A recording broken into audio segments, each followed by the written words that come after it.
जिज्ञासा करेंगी कुमारी शिवानी साहू और उसके बाद तैयार रहेंगे ब्रह्मचारी डॉक्टर श्री सक्षम जी जैन। महाराज जी के चरणों में नमस्तु नमस्तु नमस्तु। महाराज जी, जैसे कि आपने कल शंका समाधान में बताया था कि जिसके पास जो है उसे दान में अवश्य लगाना चाहिए। किसी के पास कपड़े की दुकान है तो कपड़ा दे, मिठाई की दुकान है तो प्रसाद में मिठाई दे। मेरे पास धन तो नहीं है पर पूरे मन और तन से आपकी सेवा करने का भाव लेके आई हूँ प्रभु। कृपया कर मुझे अपने सेवा में अवसर दे, प्रदान करे, मुझे निराश मत करे प्रभु। पूरी इच्छा से आपकी सेवा करने का भाव लेके आई हूँ महाराज जी। मैंने दो बातें कही थी। जिसके पास जो है वह देने की बात के साथ साथ मैंने ये कहा था, धर्म और धर्मात्मा को जिस चीज की जरूरत है वह चीज यदि आपके पास है तो देना चाहिए। एक बात तो आपने पकड़ लिया कि जिसके पास जो है वो देना चाहिए, तो फिर तो मामला गड़बड़ हो जाएगा। शराबी के पास, गुटखा खाने वाले के पास, मांसाहारी के पास, ये नहीं कहा। देखो, मैंने बहुत दोनों वचन को सावधानी से सुनना चाहिए। धर्म को जिस चीज की जरूरत है वह चीज यदि हमारे पास है तो उस वस्तु को हमें देना चाहिए। हमने उदाहरण दिया, कपड़ा है और आपको मालूम है कि मंदिर में भगवान के मार्जन के लिए कपड़ा चाहिए है, तो आपको खुद अपनी तरफ से कपड़ा देना चाहिए। जो चीज आवश्यकता है, मान लो आपको लोहे की दुकान है और मंदिर में सरिया की जरूरत है, तो जबरदस्ती नहीं तो सब कल से एक एक लोहे का टुकड़ा और वो पटक दे। यदि जरूरत है और हमारे पास है तो हम दे देंगे। ज़्यादा हम निःशुल्क नहीं दे पाएंगे तो अपनी मुनाफा छोड़ करके लागत मूल्य पे दे देंगे, भाड़ा अपनी तरफ से दे देंगे। कहीं ना कहीं से धर्म के लिए जिस चीज़ की जरूरत है और वो हमारे पास है तो हमें जैसे बने तैसे उसका सहयोग करना चाहिए। और सहयोग ऐसा करना चाहिए जिससे धर्म को लाभ हो गए। जैसे मैंने कहा कि मान लीजिए वो सीमेंट है, आप बाजार में सीमेंट लाते तो मान लीजिए उनको कितने रुपए में आ रहा है एक बोरी? 400 रुपये का आ रहा है। और आपने प्रयास करके मंदिर को वो 300 रुपये में लाके दे दिया तो आपने 100 रुपये का मंदिर को लाभ करा दिया ना, क्योंकि तुमने कहीं डायरेक्ट जाके ले लिया। आपका नारियल की दुकान है तो मंदिर को नारियल की ज़रूरत थी, आपने कहा मैं अपनी प्रॉफिट नहीं लूँगा और जहाँ से मैं नारियल लाता हूँ, नारियल तो आ ही रहे हैं, मंदिर के लिए मैं लाऊंगा तो बाजार में मंदिर को 20 रुपये का मिलता है, तुमने 10 या 15 रुपये में दे दिया। ये आपका सहयोग हो गया। निःशुल्क ही नहीं देने की बात कही हमने कि निःशुल्क ही होना चाहिए। कहीं ना कहीं से हमें अपने धर्म को लाभ कराना है, उसके तरीके बहुत सारे। रही बात मन वचन की गाय, जैसे आप लोग और कुछ नहीं है तुम्हारे पास, रोटी तो खाती होगी बेटा कि रोटी भी नहीं खाती, बस वो चलेगी। कभी यदि कोई तुम्हारे यहाँ त्यागी वृत्ति आ जाए और मौका पड़े कि उसे जरूरत है तो उसको रोटी खिला देना, ये तुम्हारी रोटी का दान होगी।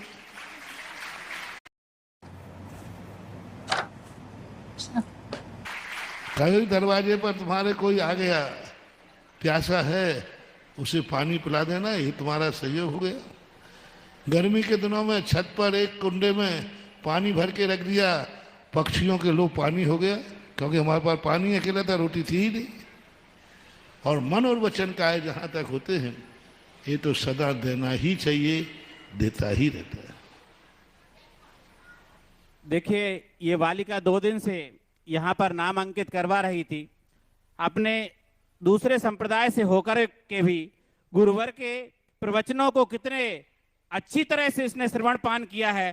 करतल ध्वनि से इनकी अनुमोदना करें।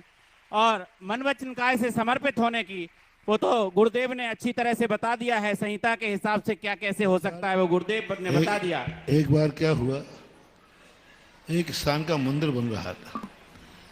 मैं शुद्धि को गया तो सारे मजदूरों ने घेर लिया। बोले महाराज जी मुझे आपसे एक प्रश्न करना है। ये आपके बड़े बड़े सेठ लोग तो मंदिर बना रहे हैं और मंदिर बना करके पुण्य कमा रहे हैं, हम तो जिंदगी में कभी मंदिर नहीं बना पाएंगे, तो हमारा कल्याण होगा कि नहीं होगा? पर मैंने कहा चलो बैठते हैं। तो सारे मजदूरों को घेर कर मैं बीच में बैठ गया, एक चट्टान थी। मैंने कहा सुनो, मैं सेठ के बराबर ही तुम्हारी गति, तुम और सेठ एक ही स्थान पर पैदा होगे। बोले महाराज कैसे, कहाँ सेठ करोड़ों रुपए खरीदा? बस तुम्हें इतना करना है कि हम ये मजदूरी कर रहे हैं बेलदार को, मजदूरी तो मेरी किस्मत में लिखी ही थी। आज ये मजदूरी किसी पापी का घर बना के कर रहे होते, बंगला बनाने में कर रहे होते, पता नहीं उसमें क्या पाप होगा। हे भगवान, मैंने कितना पुण्य किया। आज जो मैं बजरी का तसला उठा रहा हूँ, ये जिन्हें मंदिर भगवान का बनेगा, आज मेरी मजदूरी। आज मैं बेईमानी नहीं करूँगा। और अवभाग्य तो मैं जाग गया कि आज मैं मंदिर की ईंट लगा रहा हूँ जिसमें जिनेंद्र देव आएंगे, जहाँ जिनेंद्र देव के भक्त बैठेंगे। मैंने कहा इतना भाव तुमने कर लिया तो तुम्हारी और सेठ की गति एक सी है।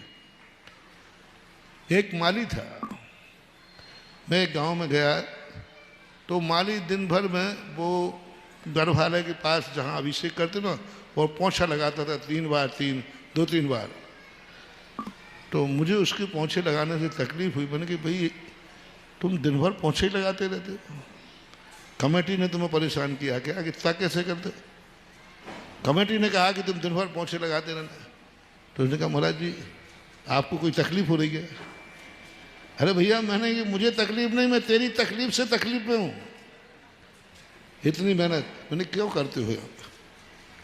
बोले महाराज जी मैं माली हूँ, मुझे आप अभिषेक तो करने नहीं दोगे, मैं जिनेंद्र देव का अभिषेक तो नहीं कर पाऊंगा, लेकिन जिनेंद्र देव के अभिषेक करने वाले जिस फर्श पे खड़े होते हैं उसको तो पोछा लगाने का अधिकार मेरा है। और जहां लोग अभिषेक करने पड़े होते थे उस फर्श के लिए वो पानी अलग से लाता था छान के, और उस फर्श को साफ करता था, और उस पानी को नाली में नहीं फेंकता था। पेड़ पौधों में देखे जैसे तुम गंदोदक डालते ना, ऐसा वो पानी, क्योंकि ये उस स्थान का पानी है जहां जिनेंद्र देव का अभिषेक करने वाले लोग खड़े होते हैं। बोलो महानुभाव, ओ अभिषेक करने वाले अहंकारी हो, उसका पुण्य देखो, उसकी श्रद्धा देखो कि ये वो जमीन है जहां भगवान के अभिषेक करने वाले खड़े होते हैं। मैं आंख बंद करके रह गया। मैंने कि भगवान आपके भक्त बड़े निराले हैं और आपके पुण्य कमाने के तरीके भी आपके निराले हैं। अभी तक तो हम समझते थे भगवान के अभिषेक में ही पुण्य है। अरे इस माली ने तो वो भी खोज लिया जहां अभिषेक करने वाले खड़े होते हैं, उस फर्श में भी पुण्य। पुण्य करने के तरीके हैं, इसलिए जो तुम्हारे अधिकार क्षेत्र में है उसी में पुण्य कमा दे। माली का अधिकार क्षेत्र क्या था? फर्श को साफ करना। लीजिए साहब, उसने पुण्य कमा लिया। बेलदार का अधिकार क्या है? तसला उठाना। उसने कर लिया। मेरे अवभाग्य हैं कि आज मैं जो तसला उठा के ले जा रहा हूं इसमें जिनेंद्र देव का मंदिर बनेगा। लो, उसने पुण्य कमा लिया। पुण्य कमाने के तरीके बहुत हैं। जितने पाप करने के तरीके हैं उतने ही पुण्य करने के तरीके हैं। बोलो पाप करने के तरीके कितने हैं? अनगिनत। तो पुण्य करने के तरीके भी कितने हैं? अनगिनत। सबको समझ में आ गया ना बेटा समझ में? महाराज जी आपने मेरी शंका का समाधान करने के बजाय मुझे और उलझा दिया है। क्या मैं ये मानूं, क्या मुझे जैन धर्म के ना होने के कारण आपकी सेवा का अवसर नहीं दिया जा रहा है? सेवा का अर्थ तुम्हें बता दिया ना। भगवान की सेवा का तो नहीं दिया जाएगा, फर्श की सेवा करने की छूट रहेगी। बता दिया ना। तो भावनात्मक होता है, एक द्रव्य होता है, एक भावना होती है। इसलिए धर्म 3 तरीके से किया जाता है, मन से, वचन से, काया से, कृत से, कार्य से और अनुमोदना से। ये भिन्न तरीके क्यों किए गए? क्योंकि कुछ जीव ऐसे हैं अनुमोदना से पुण्य कमा सकते हैं, आहार देने से नहीं। हमारे शास्त्रों में आया गिलहरी, बंदर, नौला, ये जो थे ये आहार नहीं दे सकते, लेकिन मुनिराज का आहार देख रहे थे पेड़ पे, पौधे पर, पेड़ पे बैठे बैठे, वहीं से उन्होंने इतना पुण्य कमा लिया कि मर करके भोग भूमि गए और बाद में भरत, बाहुबली, आदिनाथ, श्रेयांश बने। देखना माते तो बराबर के अधिकार पाने की चेष्टा करना हमारा ये अनधिकृत चेष्टा है। हम जहाँ हैं उसी सीमा में पुण्य कमाएं, उस सीमा का उल्लंघन करके नहीं। जिज्ञासा करें।